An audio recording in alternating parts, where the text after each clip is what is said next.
우리는 건축가가 아니라 파수꾼입니다. 우리는 건축가가 아니라 파수꾼입니다라는 제목으로 하나님 주신 말씀 나누도록 하겠습니다. 2026년의 새 아침이 밝은 지가 엊그제 같은데 벌써 1월의 마지막 주일을 향해 가고 있습니다. 우리는 지난 3주간 함께 지어져 가느니라 라는 그 말씀을 마음에 품고 에베소서라고 하는 거대한 영적 건축의 현장을 힘가쁘게 달려왔습니다. 첫 주에는 말씀을 통해서 모퉁이 돌이신 예수님을 기준으로 서로 연결되어 하나님이 거하실 처소로 우리 모두가 함께 지어져 가야 한다라고 하는 그 사명을 발견했습니다. 둘째 주에는 그 사명을 우리가 이루어가기 위해서 옛사람의 습관이라고 하는 그 죄의 공장을 멈추어 세우고 거룩한 습관들을 연습해 가야 한다라는 것을 배웠습니다. 그리고 지난주 우리는 창세전부터 그려진 하나님의 거룩하고 또 거대한 영적인 설계도, 그것을 보고 또 들으면서 그 안에서 우리가 예수 그리스도의 핏값으로 부르심을 받은 얼마나 존귀한 존재들인지도 확인을 했습니다. 이제 우리는 에베소서의 전체를 통틀어서 가장 중요한 분기점에 서 있습니다. 성경을 연구하는 학자들은요, 이 에베소서를 정확히 두 부분으로 나눕니다. 에베소서는 총 6장으로 되어 있는데요, 1장부터 3장까지는 하나님께서 우리를 위해 무엇을 하셨는가에 대한 이야기로 가득 채워져 있습니다. 소위 교리편이에요. 복음에 대한 내용들이 담겨 있고 우리의 이성, 우리의 생각으로는 다 담을 수 없는 하늘의 영광에 관한 이야기들이 풍성하게 펼쳐져 있습니다. 그리고 오늘 시작되는 이 4장부터 마지막 6장까지는 실천편입니다. 그렇다면 이제 그 복음을 받은 우리가 이 땅에서 어떻게 살아가야 하는가에 대한 이야기들입니다. 구체적인 삶에 대한 이야기들을 하고 있고 기독교인들이 마음에 품어야 할 기독교 신앙적 윤리, 그리고 땀 냄새 나는 현실에 관한 그 실천적 이야기들이 풍성하게 펼쳐져 갑니다. 이 우리에게 주어진 이 신앙의 교리, 그리고 땅에 이 허락된 우리의 삶, 이 거대한 두 대륙을 연결하는 다리가 오늘 본문 1절에 등장하는 첫 단어예요. 바로 그러므로라고 하는 말입니다. 우은, 헬라어로 우은이라고 하는 단어인데요. 그러므로. 마틴 로이드 존스 목사님은요, 이 단어를 가리켜서 하나님의 진리와 우리의 삶을 연결시키는 강철고리라고 했어요. 하나님의 진리, 우리에게 허락된 그 교리와 우리의 삶을 연결하는 강철고리, 그 역할을 하는 것이 이 그러므로라고 하는 단어다. 그래서 이 접속사는요, 단순한 문법적인 언어가 아니라 우리 앞에 필연적인 결과를 말해주는 단어입니다. 무슨 말인가 하면 하나님이 너희를 이렇게 영광스럽게 구원하셨고 자녀로 불러주셨다. 그러므로 너희는 이제 다른 삶을 살아야 한다. 다르게 살아야 한다라고 하는 그 하나님의 준언한 명령과 초청을 담고 있는 말이 바로 이 그러므로라고 라는 것이죠. 이게 왜 중요할까요? 이 그러므로라고 하는 강철고리가 우리에게 왜 꼭 있어야만 하고 바울이 이것을 강조하며 말할 수밖에 없었던 걸까요? 그것은 우리의 신앙이 자꾸만 1장부터 3장까지 선언되고 있는 그 진리, 교리 속에만 머물고 정작 4장부터 6장까지 펼쳐지고 있는 그 삶으로는 내려오지 않으려고 하는 본성을 가지고 있기 때문이에요. 러시아의 대문으로 알려져 있는 도스토예프스키의 걸작 까라마조프가의 형제들을 알고 계실 겁니다. 그 책은 인간의 이중성을 꿰뚫는 아주 날카로운 장면을 하나 담고 있습니다. 어느 날 믿음이 좋다고 자부하는 한 귀부인이요, 존경하는 성자 조시마 장로를 찾아와서 자기 안에 있는 고민을 하나 털어놓습니다. 어떤 고민이냐면 이런 거예요. 장로님, 저는 아무래도 인류를 너무 사랑하는 것 같습니다. 저는 종종 인류를 위해서 내가 십자가에 못 박히는 상상을 하면서 감격의 눈물을 흘리게 됩니다. 그때 조시마 장로는 그 부인의 눈을 응시하면서요, 차갑게 그러나 정확하게 진단을 하며 이렇게 이야기를 합니다. 부인, 그것은 몽상적 사랑입니다. 몽상적 사랑은 쉽습니다. 상상 속에서 인류를 사랑하는 것은 짜릿하고 영웅적이며 사람들의 칭찬을 받을 만합니다. 하지만 진짜 사랑은 그런 게 아닙니다. 진짜 사랑은 실천적 사랑입니다. 그리고 그것은 가혹하고 무서운 노동입니다. 장로의 말은 이어지는데요. 몽상적 사랑은 인류를 위해 죽을 수도 있다고 생각하지만 실천적 사랑은 내 옆에서 밥을 쩝쩝거리며 먹는 한 사람을 견디는 겁니다. 몽상적 사랑은 내가 베푼 선행에 대해 즉각적인 보상과 또 감사를 원하지만 실천적 사랑은 아무도 알아주지 않는 곳에서 배신을 당하면서도 묵묵히 형제의 발을 닦아주는 것입니다. 그러니까 도스토예프스키는 조시마 장로의 입을 통해서 이렇게 말하는 것이죠. 인류를 사랑한다고 말하는 것은 쉽지만 눈앞에 한 사람을 사랑하는 것은 평생의 노동이라는 것입니다. 여러분, 이 이야기가 오늘 우리에게 주는 울림이 있지 않습니까? 우리가 지난 3주간 말씀 앞에서 느꼈던 그런 감격은 어쩌면 하나님의 진리, 우리가 마땅히 붙잡아야 할 교리, 이 조시마 장로의 표현대로 하자면 몽상적 사랑의 영역일지도 모릅니다. 창세전의 선택, 예정하심, 하늘에 속한 신령한 복들, 얼마나 듣기 좋고 황홀한 이야기들입니까? 우리는 그 교리의 웅장함 속에 또 아름다움과 은혜 안에 머물기를 좋아합니다. 하지만 오늘 본문의 그러므로는 우리를 그 달콤한 감격에서 깨워서 척박한 현실의 땅, 삶의 자리로 이끌어냅니다. 여러분이 그토록 놀라운 구원을 받았습니까? 하늘의 시민이 되었습니까? 그렇다면 그러므로 이제는 내 옆에 있는, 당신 옆에 있는 그 까칠한 성도, 말이 통하지 않는 배우자, 당신을 무시하는 직장 상사, 바로 그 구체적인 관계 속에서 여러분이 받은 바 그 복음을, 그 사랑을 증명해 내십시오. 오늘 하나님은 에베소서 4장의 문을 열면서 우리에게 묻고 계신 거예요. 너는 십자가를 묵상하면서 늘 눈물 흘리는 몽상가니, 아니면 형제의 허물을 덮어주며 오늘 땀 흘리며 살아가는 실천가니. 바라기는 오늘 이 그러므로의 다리를 우리 모두가 함께 건너면서 우리의 신앙이 머리에서 가슴으로, 가슴에서 손과 발로 내려오는 놀라운 기적이 일어날 수 있기를 간절히 원합니다. 그래서 2026년 우리 늘사랑교회가 그저 꿈 같은 몽상적인 사랑을 넘어 땀냄새 나는 거룩한 실천적 사랑의 공동체로 변화되기를 주님의 이름으로 간절히 축원합니다. 아멘. 우리 본문 1절을 한번 다시 볼까요? 사도 바울은 자신을 소개하면서 이렇게 시작을 합니다. 우리 같이 한번 읽어봅니다. 앞부분 읽습니다. 시작. 아멘. 그러므로 주 안에서 갇힌 내가 너희를 권하노니. 자, 지금 바울은 로마 감옥에 갇혀 있습니다. 차가운 쇠사슬이 그의 손목을 짓누르고 있습니다. 세상의 눈으로 볼 때 그는 실패자요, 죄수이고 가장 비참한 사람입니다. 그러나 여러분, 에베소서를 읽으면서 혹여나 바울에게서 초라함이나 비굴함 같은 것을 느껴보셨나요? 그런 걸 느낄 수가 없었죠.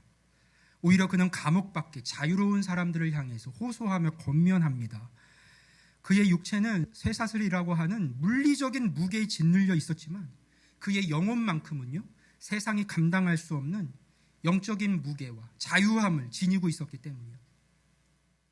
말 그대로 그리스도인의 품격이 그의 속에 있었던 것이죠. 1절 후반부를 이어서 보세요. 너희가 부르심을 받은 일에 합당하게 행하여. 자, 지금 바울은 옥에 갇힌 채 감옥 밖에 우리에게 이렇게 명령을 합니다. 너희가 부르심을 받은 일에 합당하게 행하여. 여기서 합당하게라는 단어에 주목해 보세요. 헬라어 원어로 하면 아크시오스라고 하는 단어가 쓰였는데요. 이 단어는 본래 시장에서 물건을 달 때, 무게를 달 때 쓰는 상업 용어였습니다. 그때는 다 저울에 무게를 달아서 값을 매겼으니까요. 이 합당하게, 아크시오스, 이 말은 그래서 무게가 대등하다, 저울의 균형이 맞다라는 뜻이에요. 자, 여러분의 눈앞에 지금 거대한 천칭 저울이 하나 있다고 상상해 보십시오. 저울의 한쪽 접시에는요, 이미 무언가가 올려져 있습니다. 그것은 바로 하나님의 부르심이라고 하는 진리가 담겨져 있어요. 지난주에 우리가 배웠던 내용들입니다. 창세전의 택하심, 우리를 양자 삼으신 사랑, 예수 그리스도의 피값, 성령님의 인치심 같은 것들이요. 그리고 그러한 일들을 통해서 하나님께서 당신의 영광을 찬송하게 하려 하심이라고 했잖아요. 근데 그 영광이라고 하는 단어에 쓰인 단어가 카보드인데요. 그 말은 무겁다라는 뜻을 가지고 있어요. 하나님의 그 일하심, 하나님의 영광이 가볍지 않고 무겁다는 겁니다. 그 부르심이 깃털처럼 가벼운 게 아니에요. 우주보다 무겁고 바다보다 깊습니다. 그 묵직한 하나님의 사랑, 그 부르심이 이미 한쪽 접시를 채우고 올려져 있는 겁니다. 그러면 이제 어떻게 되겠어요? 저울이 확 기울겠죠. 그러니까 균형을 맞추려면, 합당하게 균형을 맞추려면 이쪽 저울에도 뭐가 올라가야 돼요. 그러면 이제 이 반대편 빈 접시에는 무엇을 올려놓아야 이 저울이 수평을 이루게 될까요? 지금 바울이 이야기하는 건 이겁니다. 지금 그러므로라고 하는 단어로 반을 딱 나눠서 이 앞에는 하나님의 부르심, 일하심, 진리, 복음이 있었죠. 그리고 이 다음은요, 우리의 삶이요. 그러니까 이쪽 저울에는 우리의 삶이 올려져야 된다는 거예요. 그래야 이 저울이 합당하게 기울어지지 않고 균형을 이루게 된다는 겁니다. 우리의 언어, 믿는 자로서의 우리의 언어, 우리의 인격, 우리의 관계가 바르게 여기에 올려져야 된다는 것이죠. 그래서 바울의 도전은 이거예요. 성도들이여, 여러분이 받은 그 구원이 그토록 엄청난 무게를 진정 가지고 있는 것이라면 마땅히 여러분의 삶의 무게도 그만큼 가볍지 않고 묵직해야 하지 않겠습니까? 그래야 이 저울, 아크시오스, 이 저울의 균형이 맞지 않겠습니까? 그게 우리 믿는 자의 합당한 삶이라는 것이죠. 그런데 우리의 현실은 어떻습니까? 저는 이 말씀을 묵상하면서 오래전에 읽었던 밀란 쿤데라의 대표작 참을 수 없는 존재의 가벼움이라는 제목의 책이 떠올랐어요. 현대인들은 무거운 것들을 불편해합니다. 무거운 것을 지는 것을 싫어하죠. 무거운 책임, 끈끈한 관계, 절대적인 진리, 이런 것들 우리 삶 속에 짐으로 여기고 자주 벗어 던지려고 합니다. 대신에 한없이 가벼워지기를 원할 때가 많아요. 기분 따라 만났다가 헤어지고 상황 따라 약속을 바꾸는 깃털 같은 삶을 자유라고 착각하며 살아갑니다. 그런데 쿤데라는 말합니다. 짐이 없으면 사람은 공기보다 가벼워져서 날아오르게 될지 모르지만 지상의 존재와는 멀어진다. 실제적인 삶의 자리와는 멀어지게 된다는 것이죠. 그의 움직임은 자유롭지만 무의미하다. 그리고 그는 결론을 내립니다. 가장 무거운 짐이 동시에 가장 충실한 삶의 이미지다. 그러니까요, 아무것도 나를 묶지 않는 삶은 가볍지만 아무 의미도 남기지 못하고 오히려 우리를 묶는 그 책임과 사랑의 무게가 내 삶을 이 땅에 붙들어 놓고 그때 비로소 삶은 살아있는 이야기가 된다는 겁니다. 이 통찰은 오늘날 우리 그리스도인들의 환부를 정확히 찌릅니다. 우리의 문제가 무엇일까요? 우리의 문제는 교리가 부족한 게 아닙니다. 하나님의 진리를 모르는 게 아니에요. 우리가 알고 또 배우고 고백하는 이 복음은요, 충분히 무겁습니다. 문제는 그 복음이 삶으로 내려올 때 우리가 그 무게를 끝까지 감당하지 않으려는 데 있습니다. 하나님의 영광은 우주를 진동시킬 만큼 무거운데 그 영광을 받았다고 고백하는 우리의 삶은 너무너무 쉽게 가벼워지곤 하는 것이죠. 교회 안을 보세요. 우리는요, 진리의 문제로 싸우지 않습니다. 우리 교회도 지난 15년의 시간 동안에 단 한 번도 진리 때문에 싸운 적은 없어요. 다른 것 때문에도 싸우진 않았는데요. 때때로 자존심 때문에 마음이 상하고 내 생각과 다르다고 해서 사람을 밀어내기도 하고 잘난 척한다고 비난하고 말 한마디 또 내 수고를 몰라준다는 것 때문에 시험에 들기도 합니다. 그러니까요, 사실상 내 기분 하나가 말씀보다 더 무거운 거예요. 우리 삶에. 내 기분이 말씀보다 더 중요합니다. 저울을 보세요. 한쪽에는 예수님의 핏값이 놓여 있는데 반대편 우리 삶 쪽에는 내 자존심, 내 감정 같은 솜털이 놓여 있어서 솜털만 놓여 있어서 저울이 늘 한쪽으로 확 기울어져 버리는 겁니다. 그리고 그것은 합당한 상태가 아닙니다. 아크시오스, 믿는 자로서 지금 저울이 균형 잡혀 있는 게 아니에요. 2026년 우리 교회가 함께 지어져 가기 위해서 가장 먼저 회복해야 할 것이 무엇일까요? 저는 우리 안에 있는 그러한 가벼움들, 존재의 가벼움, 신앙적 가벼움들을 내려놓고 거룩한 무게감을 잡고 쌓아가는 것이라고 생각합니다. 세상 사람들이 우리 교회를 보고 여러분을 보고 이렇게 말할 수 있어야 돼요. 저 사람은 뭔가 다르다. 저 사람의 말에는 뭔가 무게가 있어. 함부로 할 수 없는 무게가 있어. 저 사람의 인격에는 우리가 알지 못하는 뭔가 묵직한 중심이 있는 것 같아. 우리 스스로도 이런 고백이 있어야 되겠죠. 나 같은 죄인을 살리신 그 은혜가 너무 커서 나는 더 이상 예전처럼 가볍게 살 수 없습니다. 가볍게 말할 수 없습니다. 가볍게 행동할 수 없습니다. 나는 더 이상 내 기분대로 살지 않겠습니다. 나는 더 이상 내 기분대로 살 수 없습니다. 그런 고백이 우리 안에서 터져 나올 때 우리는 비로소 부르심에 합당한 삶을 살기 시작하는 겁니다. 우리가 이러한 거룩한 무게감을 회복해야 하는 이유는 분명합니다. 우리가 지금 예수님 안에서 함께 지어져 가고 있기 때문이에요. 건물을 지을 때요, 가장 중요한 것이 무엇입니까?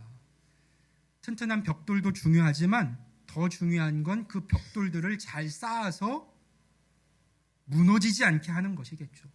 그 벽돌과 벽돌 사이를 빈틈없이 메워주고 단단하게 붙여주는 모르타르, 시멘트가 아마 있어야 할 겁니다. 그렇지 않으면 건물은 무너지게 될 테니까요. 서로 다른 모양, 서로 다른 거칠기를 가진 벽돌들이 한 몸이, 한 건물이 되려면요, 반드시 그 사이에 접착제가 필요합니다. 바꿔 얘기하면 이 거룩한 무게감을 우리 가운데 쌓아갈 수 있는, 만들어갈 수 있는 그 접착제, 그게 쌓여질 때 서로 잘 연결이 될 겁니다. 그래서 바울은 오늘 본문 2절에서 우리 교회가 무너지지 않고 견고하게 서기 위해서, 무게감 있는 존재들로 서기 위해서 반드시 발라야 할 4가지 영적 모르타르를 소개하고 있습니다. 우리 같이 한번 볼까요? 에베소서 4장 2절 말씀 같이 한번 읽습니다. 시작.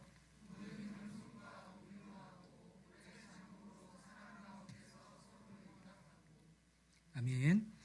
첫 번째 모르타르는 겸손이에요. 세상은 자기 PR의 시대입니다. 나를 드러내고 내 스펙을 자랑하고 내가 얼마나 대단한 사람인지, 얼마나 대단한 사람들을 많이 알고 있는지 그것을 증명해야 살아남습니다.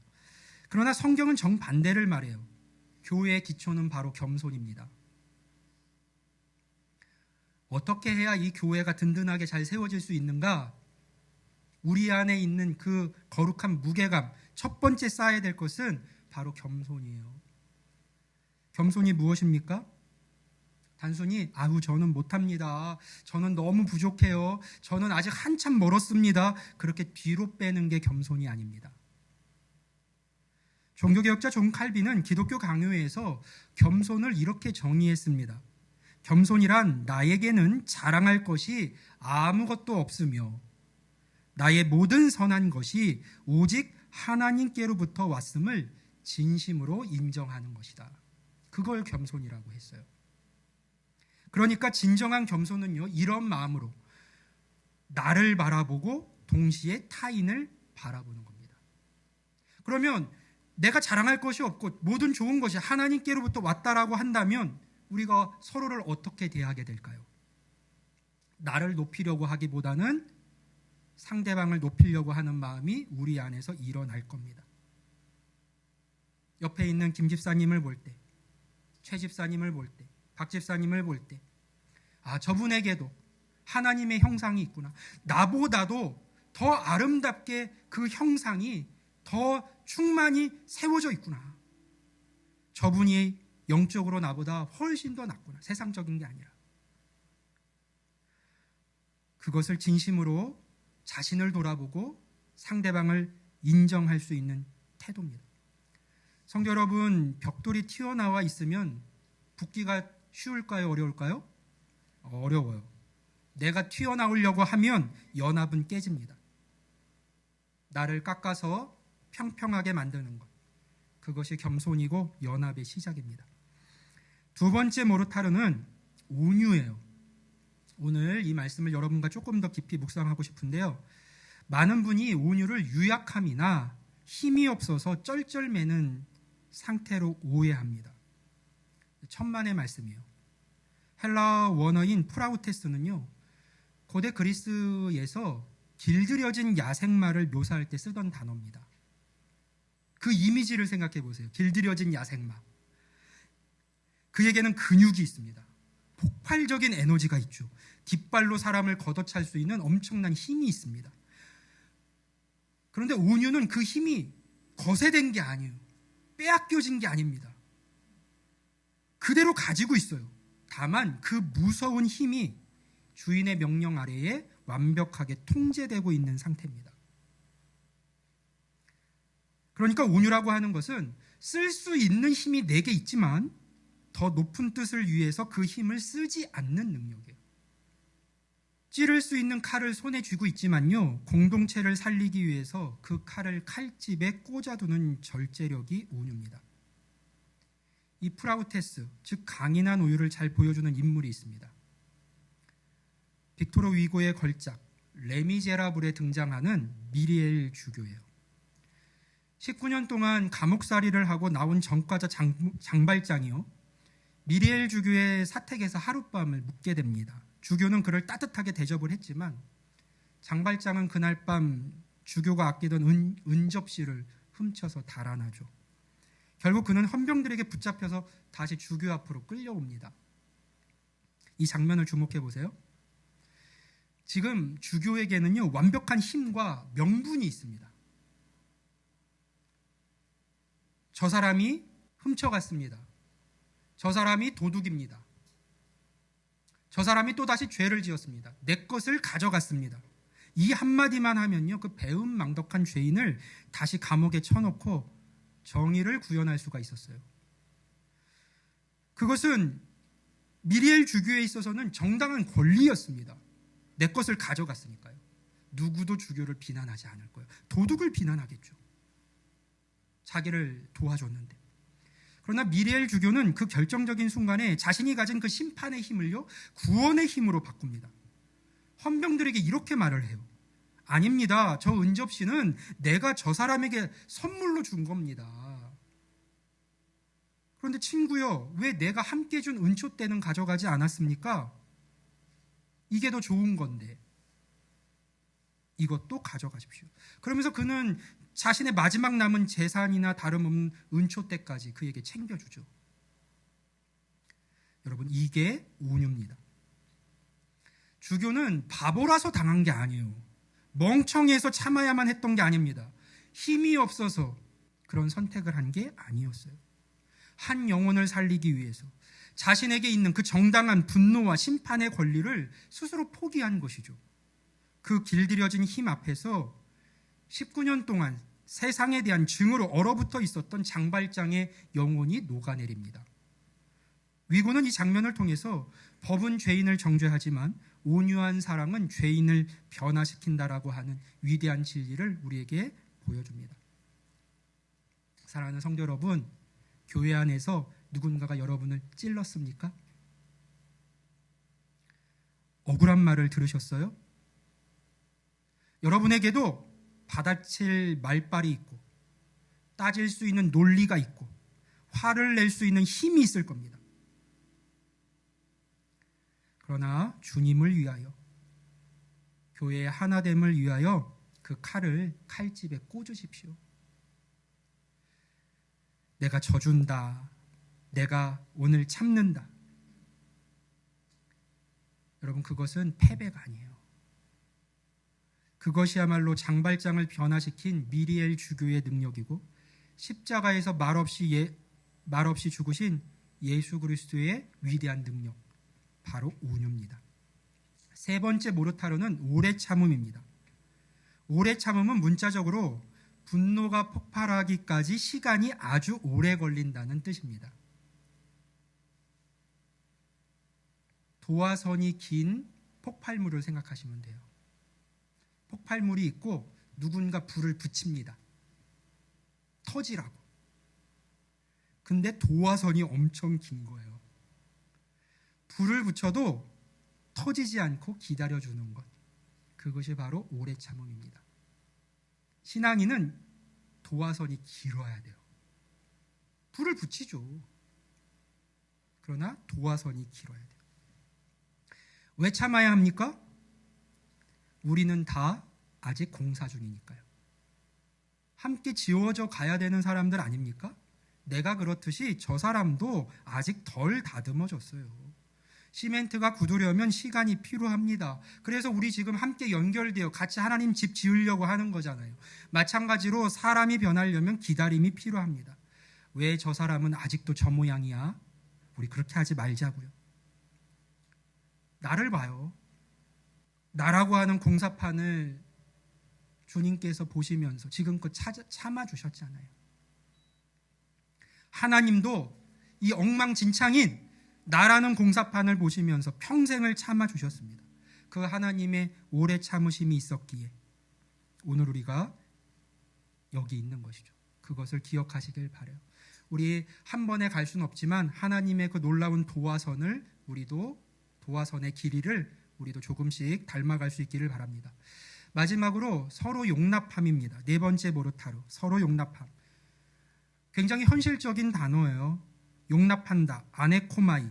이 말은 견뎌내다, 지긋지긋한 것을 참아낸다는 뜻입니다. 견디다, 지긋지긋한 것을 참아낸다. 그러니까 이 말을 딱 들으면 이 말에는요, 어떤 전제가 깔려 있습니다.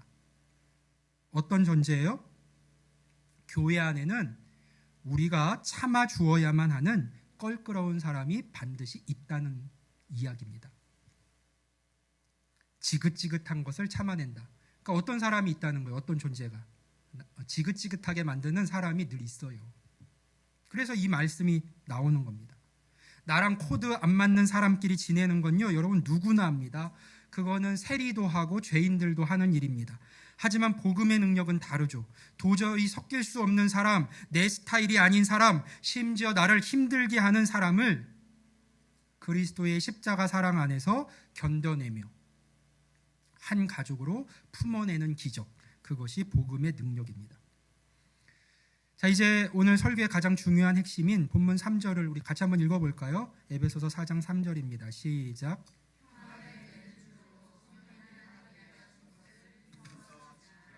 아멘. 저는요, 이 짧은 구절 속에 기독교의 위대한 비밀, 교회의 비밀이 담겨져 있다고 생각을 합니다. 우리 교회의 모토 중인, 영국 모토 중에 하나요. 말씀이 삶이 되는 교회, 말씀으로 하나 되는 교회가 바로 이 말씀을 근거로 해서 나온 거예요. 여러분, 이 말씀을 오늘 다시 한번 마음의 돌판에 깊이 새기십시오. 평안에 매는 줄로 성령이 하나 되게 하신 것을 힘써 지키라. 지금요 말씀은 우리에게 너희가 노력해서 하나됨을 만들라고 말씀하지 않아요. 하나됨을 만들어라 이렇게 명령하지 않습니다. 어떻게 말씀하세요? 성령이 하나 되게 하신 것을 힘써 지키라고 말씀하십니다. 지키라. 만들라가 아니라 지키라요. 이것이 세상의 모임과 교회의 결정적인 차이입니다. 세상의 동호회나 개모임은 어떻습니까? 사람들이 어떤 목적을 가지고 모여서 규약을 만들고 회비를 걷고 인위적으로 하나됨을 만들어 갑니다. 그렇기 때문에 이익이 맞지 않거나 마음이 상하면 언제든 탈퇴하고 찢어질 수 있어요. 그러나 교회는 완전히 다른 겁니다. 우리는 우리가 하나됨을 만든 적이 없습니다. 사람이 그 하나됨을 만들 수가 없어요. 만들면 만들려고 할수록 더 찢어질 뿐입니다. 여러분, 제가 어떤 거를 아무리 좋은 거라고 할지라도 그걸 주장해서 우리 억지로 하나됨을 만들려고 해볼까요? 더 갈라지게 될 뿐이에요. 우리는 교회 안에서 하나됨을 만든 적이 없어요. 2000년 전 예수 그리스도께서 십자가에서 당신의 살을 찢으심으로 우리 사이에 막혀져 있던 담을 허무셨고 성령 안에서 하나가 되게 하셨습니다. 성령님께서 우리 각 사람에게 오셔서 우리를 보이지 않는 띠로 묶어서 예수 그리스도를 머리로 하여 한 몸 되게 하신 것이죠. 이것은 이미 일어난 사건이고요. 완료된 사실입니다. 그러니까 우리가 만들어 가야 되는 것이 아니라 이미 우리 가운데 되어진 사실이에요.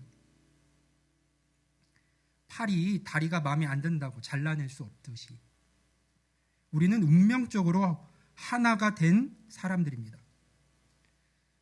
그러므로 우리가 해야 할 일은 하나됨을 만드는 노력이 아니에요. 지금 올 한 해 동안 앞으로 우리가 해나갈 일은 하나됨을 만드는 노력이 아닙니다. 하나님께서 피로 값주고 사셔서 우리에게 맡기신 이 보물 같은 하나됨을 사탄에게 도둑맞지 않도록 지키는 파수꾼, 경비병들이 되는 거예요. 사탄은 끊임없이 우리 사이를 이간질하면서요, 오해하게 만들고 섭섭하게 만들고 시험 들게 만들어서 이 보물을 훔쳐가려고 합니다. 하나됨이라고 하는 보물을요. 그럴 때 우리는 두 눈을 부릅뜨고 깨어서 이 하나됨을 사수해야 하는 것이죠. 더 나아가 내가 그 하나됨을 깨는 사람이 되어서는 안 됩니다. 그렇다면 이 하나됨은 어떻게 지켜질까요? 이미 하나 되게 하셨으니 가만히 있으면 저절로 지켜질까요? 여러분, 프랑스의 작가 생텍쥐페리의 영원한 고전 어린 왕자를 기억하실 겁니다. 어린 왕자는요, 자신의 별에 두고 온 장미 한 송이를 계속해서 그리워합니다. 지구에 와서 수천 송이의 장미꽃을 보았지만요, 그 꽃들은 내가 그 과거에 함께 있었던 그 장미와는 달랐기 때문이에요. 다르게 보이는 거예요. 그때 사막여우가 나타나서 이 관계의 비밀을 말해주죠. 왜 그런지, 여기 천송이의 장미꽃, 수천송이의 장미꽃이 있는데도 왜 그 한 송이 꽃이 계속 생각나는지, 그 관계의 비밀을 말해줘요. 유명한 대사죠. 내 장미꽃을 그토록 소중하게 만든 건 그 꽃을 위해 네가 소비한 그 시간 때문이야. 이렇게 얘기를 해주거든요. 여우는 그리고 이것을 길들인다라고 표현을 합니다. 길들인다. 관계를 맺는다는 것은 서로를 위해서 시간을 들이고 공을 들이는 겁니다. 어린 왕자는 그냥 꽃을 보고만 있었던 게 아니에요. 그 별에서 매일 아침 꼬박꼬박 물을 주었고 바람막이를 씌워주었고 밤에는 벌레를 잡아주었습니다. 그 수고로운 노동, 그 땀방울이 그 장미를 그에게 유일한 존재로 만든 것이죠. 그리고 이 이야기가 주는 교훈은 명확합니다. 관계는 낭만이 아니라 노동일 수밖에 없다는 거예요. 거기에서 꽃 피어지는 겁니다. 교회 공동체도 똑같습니다. 자연의 법칙인 엔트로피를 기억해 보세요. 모든 것은 가만히 두면요, 질서에서 무질서로, 생명에서 부패로 나아갑니다. 건물도요, 사람이 살던 집도 관리 안 하면 금방 비가 새고 폐허가 돼버려요. 거미줄 쳐지고. 관계도요, 관리를 안 하면, 서로 힘쓰지 않으면 섭섭함이라는 잡초가 무성하게 자라납니다. 그래서 오늘 본문 3절의 마지막 단어가 무엇이에요? 힘써. 힘써 지키라. 헬라어로는 스푸다존 테스, 서두르다, 전력 질주하다라는 뜻을 담고 있어요. 힘써 지키라. 서둘러서 전력 질주해서 그것을 지켜야 된다는 겁니다. 가만히 있어서는 안 된다는 것이죠. 여러분, 사랑은요, 우아하게 앉아서 차 마시는 거 아닙니다. 사랑은 팔을 걷어붙이고 땀을 흘리는 거예요. 오해가 생기면 해가 지기 전에 서둘러 가서 풀어야 합니다. 작은 틈이 보이면 바오밥 나무가 막 자라기 때문에 그 전에 빨리 사랑으로 메워야 합니다. 몰라. 나중에 하지 뭐. 어떻게든 되겠지. 시간이 지나면 해결되겠지. 그렇게 마음 먹는 순간요, 마귀는 그 틈을 비집고 들어와서 공동체를 무너뜨립니다. 여러분, 2026년 우리 교회가 주신 말씀처럼 함께 지어져 가기를 원하시나요? 아멘. 그렇다면 우리 어린 왕자의 성실함을 우리 함께 배워갈 수 있길 바랍니다. 내 안에 자존심이라고 하는 바오밥 나무가 막 자랄 때 아침마다 말씀으로 그것을 뽑아내십시오. 까칠한 지체를 위해서 내 시간을 막 소비하고 기도에 물을 주는 수고를 감당하십시오. 너는 내가 길들인 것에 대해 영원히 책임이 있어 라는 여우의 말처럼 하나님께서 우리에게 맺어주신 이 형제 자매들에 대해서 끝까지 책임지는 거룩한 파수꾼들이 다 되시기를 주의 이름으로 축복합니다. 아멘. 자, 우리 마지막으로, 그렇다면 우리는 왜 이렇게까지 피곤하게, 왜 이렇게까지 힘써서 하나됨을 지켜가는 연습을 해야 하는 걸까요? 바울은 4절부터 6절까지 우리가 도저히 나뉠 수 없는 7가지 절대적인 이유, 우리의 존재론적 DNA를 선포합니다. 우리 한 절씩 교독해 봅니다. 몸이 하나요 성령도 한 분이시니 이와 같이 너희가 부르심의 한 소망 안에서 부르심을 받았느니라. 하나님도 한 분이시니 곧 만유의 아버지시라. 만유 위에 계시고 만유를 통일하시고 만유 가운데 계시도다. 아멘. 보세요. 우리 안에 계신 성령님이 한 분이신데 어떻게 성령을 모시고 살아가는 우리가 두 마음을 품을 수 있겠습니까? 어떻게 갈라지는 마음을 품을 수 있겠어요? 우리의 머리 대신 예수님이 한 분이신데 어떻게 한 몸 된 우리가 두 개로 찢어질 수 있겠습니까? 우리의 아버지이신 하나님이 한 분이신데 어떻게 형제된 우리가 남남처럼 살아갈 수 있겠습니까? 삼위일체 하나님께서 완벽한 사랑으로 하나이시기에 그분의 형상대로 지음받은 우리 교회도, 우리도 하나여야만 합니다. 이것은 선택사항이 아닌 거예요. 존재론적 우리의 방식입니다. 살아가는.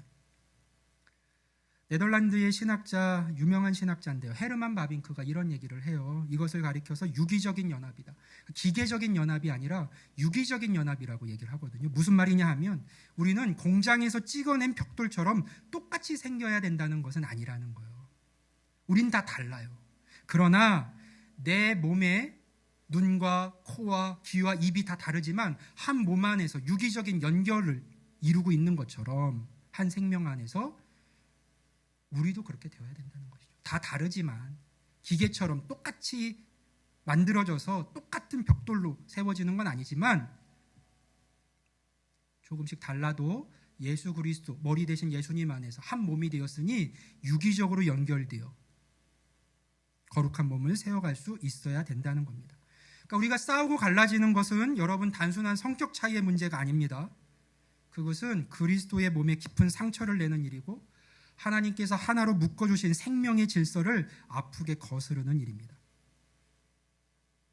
그렇게 교회의 하나됨은 감정이 허락할 때 그저 내가 선택하는 미덕이 아니라 우리의 정체성을 걸고 끝까지 지켜야 할 부르심이라는 사실을 우리 모두가 기억할 수 있길 바랍니다. 아멘. 말씀을 맺겠습니다. 오늘 우리는 에베소서의 거대한 분기점 앞에 섰습니다. 1장부터 3장까지의 그 찬란한 교리의 산에서 내려와서 4장부터 6장까지의 치열한 삶의 골짜기로 들어가는 입구, 그러므로라고 하는 다리를 이제 건넜습니다. 20세기 최고의 시인으로 알려진 라이너 마리아 릴케는요, 넓어지는 원이라는 시에서 자신의 인생을 이렇게 고백을 했습니다.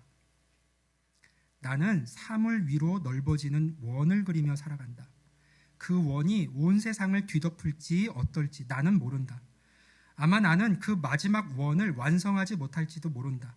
하지만 나는 그 일을 시도하려 한다.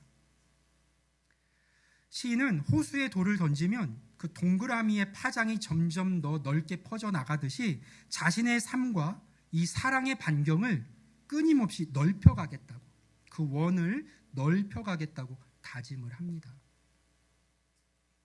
이것이 오늘 말씀을 들은 우리가 품어야 할 2026년의 비전이에요. 우리 한국 사람들은 세계에서 유일하게 우리라는 말을 입에 달고 사는 민족입니다. 우리 집, 우리 엄마, 우리 목장, 참 따뜻한 말이에요. 하지만 때로는 그 우리의 범주가 너무 좁아서 남들을 배척하는 높은 담장이 되기도 합니다. 내 친한 사람들끼리, 내 코드에 맞는 사람들끼리, 내 수준에 맞는 사람들끼리 뭉치는 것, 그 안에서는 즐거울지 모르지만 그것은 진정한 우리가 아닙니다. 그것은 확대된 이기주의일 뿐이에요. 예수님은요, 세리도 창녀도 문둥병자도 다 당신의 그 우리 안으로 초대하셨어요. 다 우리예요. 그분께는 모두가 우리예요. 이제 릴케시처럼 성령 안에서 여러분 안에 있는 그 사랑의 동그라미를 더 넓게 그려보십시오. 나와 친한 사람들만 간신히 들어오는 그 작은 원에서 멈추지 마십시오. 나를 불편하게 하는 집사님, 낯선 새가족, 도저히 이해가 안 되는 그 지체까지도 성령의 띠로 묶어내는 그 확장된 원을 그리실 수 있길 바라요. 그것이 6절에 있는 것처럼 만유의 아버지를 믿는 우리 성도된 자들의 참된 품격입니다. 설교를 마치면서 다시 한번 강조합니다. 우리는 하나됨을 만들기 위해 애쓰는 사람들이 아닙니다. 우리는 하나님께서 십자가의 핏값으로 이미 완성해 놓으신 그 위대한 하나됨을 빼앗기지 않기 위해 목숨 걸고 지키는 하나님의 파수꾼들, 경비병들입니다. 2026년 한 해 우리에게는 거룩한 노동이 필요합니다. 내 자존심이 꿈틀거릴 때 겸손의 시멘트를 빨리 바르십시오. 정당한 분노가 치밀어 오를 때 미레엘 주교처럼 칼을 칼집에 꽂는 온유를 발휘하십시오. 관계가 힘들고 지칠 때 어린아이처럼 매일 아침 기도에 물을 주는 수고를 멈추지 마십시오. 그래서 2026년 12월의 마지막 주일이 되었을 때 우리의 대장 되신 예수님 앞에서 우리 모두가 이렇게 자랑스럽게 보고하는 우리 늘사랑교회 모든 성도들이 되시면 좋겠어요. 주님, 지난 한 해 사탄이 우리를 수없이 갈라놓으려고 했지만 우리가 말씀에 순종해서 성령이 하나 되게 하신 것을 끝까지 잘 지켜냈습니다. 우리가 사랑의 원을 더 크고 더 넓게 그렸습니다. 바라기는 늘사랑에 속한 모든 형제 자매들이 이 영광스러운 보고의 주인공이 다 되실 수 있기를 주님의 이름으로 간절히 축원합니다. 아멘.